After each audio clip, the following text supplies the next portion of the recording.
காலை வணக்கம். மனம் அமைதி வர காலையில் மாலையிலும் தியானம் செய்யுங்கள். இன்றைக்கி நம்ம பேச போகிற தலைப்பு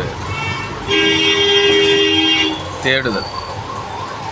தேடுதல்னா கடவுள் நம்பி உள்ளவர்களுக்கு தேடுதல் கிடையாது. அவர் ஒரே தேடுதல் இறைவனை மட்டும்தான் தேடுவாங்க.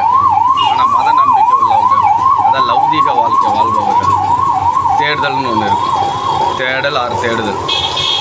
ஒரு மனுஷன் தனக்கு தேவையான பணத்தையோ இல்லை ஒரு அதிகாரத்தையோ இல்லை ஒரு நல்ல வீடு கட்டுறது, இல்லை நான் ஒரு கார் வாங்குறது, எல்லோரும் மாதிரி நான் ஒரு நல்ல வாழ்க்கை வாழணும் அப்படின்னு ஒரு தேடுதல் தேடுறாங்கல்ல, அந்த தேடலை என்ன நினைக்கிறோ அந்த தேடல் ஒன்றே தேடி வரும்.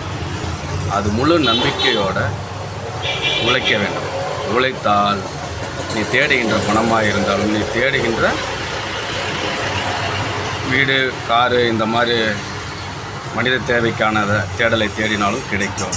அதோடு மனிதர்கள் சில பேர்கள் என்ன நினைக்கிறாங்கன்னா, எனக்கு ரொம்ப கவலையாக இருக்குது, அந்த கவலையை தேடினா அந்த கவலை ஒன்று தேடி வரும்.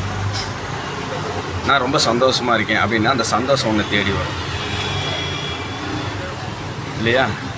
இது நம்ம தேடக்கூடிய எண்ண ஓட்டத்தை பொறுத்து அதுவும் தன்னை தேடி வரும். நல்லதும் தேடி வரும், தீயதும் தேடி வரும். இதை நம்ம புரிஞ்சுக்கணும். ஆனால் லௌதீக வாழ்க்கை உள்ளவர்களுக்கு தேடல் என்பது ஒன்லி கடவுள் மட்டும்தான். அவர்களுக்கு எந்த ஆசா பாசங்கள் எதுவுமே கிடையாது. ஏகாந்த நிலையில் வாழக்கூடியவர்கள். ஆனால் லௌதீக வாழ்க்கை, குடும்ப வாழ்க்கை வாழ்கிறவர்கள் தான் குடும்பத்தாருக்கும் பிறருக்காகவும் வாழக்கூடியவர்கள். ஸோ இன்றைக்கி நம்ம விஷயம் என்னென்னா, நம்ம மனசில் என்ன நினைக்கிறையோ, எதை தேடுகிறையோ அது உன்னை தேடி வரும். அதில் நல்லதும் இருக்குது, கெட்டது இருக்குது.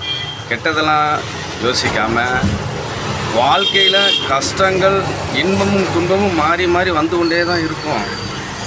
அது வராமல் இந்த உலகத்தில் எதுவுமே நடக்காது. எல்லா ஜீவராசிகளுக்கும் மனிதர்களுக்கும் இது இயல்பான ஒன்று. இது இன்பமும் துன்பமும் மாறி மாறி வருது. இதை நீ சாதாரண கடப்பது மனித வாழ்க்கையில் உள்ளவர்கள், அதாவது மத நம்பிக்கை உள்ளவர்களுக்கு கடினமாக தெரியும். ஆனால் சித்தர் வழியிலும் ஞானி வழியிலும் செல்பவர்களுக்கு இது சாதாரண விஷயம். அவர்கள் எப்பொழுதும் ஏகாந்த நிலை தென்றல் போன்ற உணர்வோடு வாழக்கூடியவர்கள்.